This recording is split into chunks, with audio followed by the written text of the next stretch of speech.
Welcome back sa aking YouTube channel.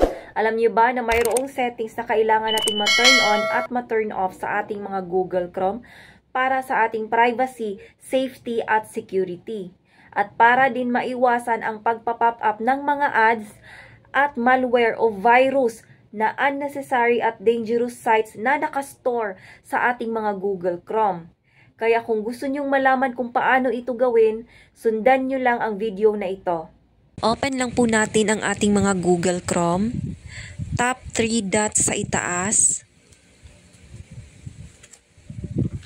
Click nyo po ang settings. Pindutin nyo po ang privacy and security. Pindutin nyo po ang send I do not track request. Kailangan po itong naka-turn on para hindi masubaybayan ng mga websites at mga advertisers ang mga activity natin sa online browsing. Back po tayo. Pindutin po ang ads privacy. Kailangan po na itong tatlong ito ay naka-turn off po.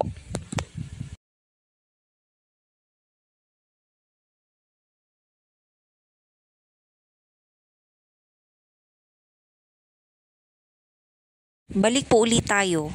Then click and delete browsing data.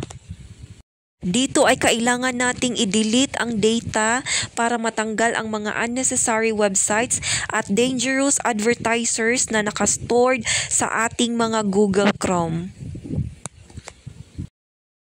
Scroll up at hanapin po natin ang safe browsing.